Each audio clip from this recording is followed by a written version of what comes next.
Merci de rester fidèle au programme de Sénédiaspora. Soyez les bienvenus pour cette synthèse de l'actualité qui ont marqué la semaine. À la une de ce journal, un séisme d'une rare violence a frappé le Maroc ce vendredi soir 8 septembre, faisant au moins 2122 morts. Les dirigeants du monde entier ont affiché leur solidarité. Politique, Amadou Ba, candidat de la coalition au pouvoir pour la présidentielle de février 2024, désigné par le président Macky Sall. Et sport, le Sénégal a été tenu en échec pour la 6e et dernière journée des éliminatoires de la Coupe d'Afrique des Nations Côte d'Ivoire 2023. Voilà pour le sommaire, le développement c'est dans un instant. Comme je vous l'annonçais, le Maroc pleure ses morts après un violent séisme au sud-est de Marrakech ce vendredi soir 8 septembre dans lequel ont péri plus de 2100 personnes selon le dernier bilan officiel susceptible de s'aggraver au fil des recherches.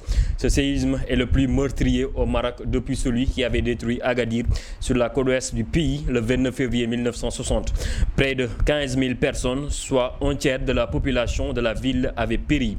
Le tremblement de terre de la nuit de ce vendredi à samedi de magnitude 7, selon le Centre marocain pour la recherche scientifique et technique, est le plus puissant à avoir jamais été mesuré au Maroc. Il a fait au moins 2122 morts et 2421 blessés.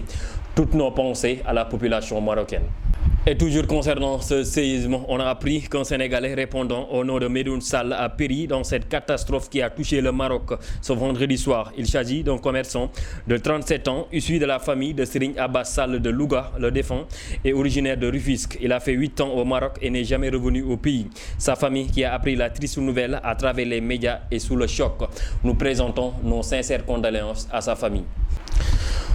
Toujours cette semaine concernant l'actualité, le chef de l'État Macky Sall a magnifié la victoire du jeune pensionnaire de l'école, la Maison du Coran, qui a remporté le concours international de récital du Saint-Coran, doté du prix Roi Abdel Aziz. Dans son tweet, le président Macky Sall affirme, je cite, « Toutes mes félicitations à notre jeune compatriote Mohamed Gaye, pensionnaire de l'école, la Maison du Coran de Touba, pour sa brillante victoire au concours international de récital du Saint-Coran, doté du prix Roi Abdel Aziz. » Ce succès de notre jeunesse studieuse est une fierté pour notre pays. Le jeune champion originaire de Darou Mourti a été accueilli cette semaine à l'aéroport international de Blaise Diagne par une foule en liesse. Le président de l'association pour le soutien et la réinsertion sociale des détenus a rejoint Ngagne Demba Touré au Mali pour échapper à la justice sénégalaise. Traqué depuis des jours par la division des investigations criminelles, Ibrahima Sall s'est exilé, a appris Sénéweb. L'ancien détenu a raconté son calvaire avant de donner les motifs de la surprenante décision. Pour rappel, Ibrahima Sall avait fait des révélations sur l'affaire Ousmane Sonko qui avait vu l'arrestation de journalistes et la convocation du rédacteur en chef de Sénéweb. Politique à présent, le président Macky Sall a désigné ce samedi Amadou Ba comme candidat de la coalition au pouvoir Benno Bokk Yakaar à l'élection présidentielle de 2024. Celui qui était donné comme favori parmi les 11 candidats, Amadou Ba a finalement remporté la course à la succession du président Macky Sall.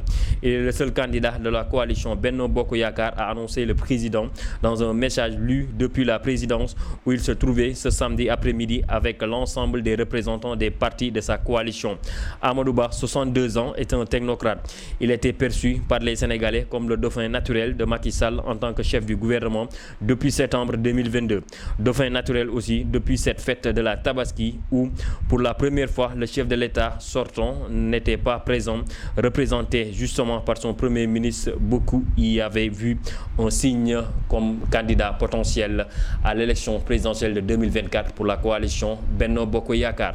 Et sport pour terminer, l'équipe nationale du Sénégal a concédé le nul au Rwanda, un but partout avec les plus jeunes joueurs de l'histoire de la sélection lors de la 6e et dernière journée des qualifications à la CAN 2023 qui aura lieu en Côte d'Ivoire. Mamadou Lamine Camara avait ouvert le score, mais les Rwandais ont égalisé dans les arrêts de jeu. Voilà, chers fidèles internautes, c'en est terminé pour cette synthèse de l'actualité qui ont marqué la semaine. Restez fidèles au programme de Sénédiaspora. Abonnez-vous, activez la cloche de notification pour ne rater aucune vidéo. On se donne rendez-vous la semaine prochaine.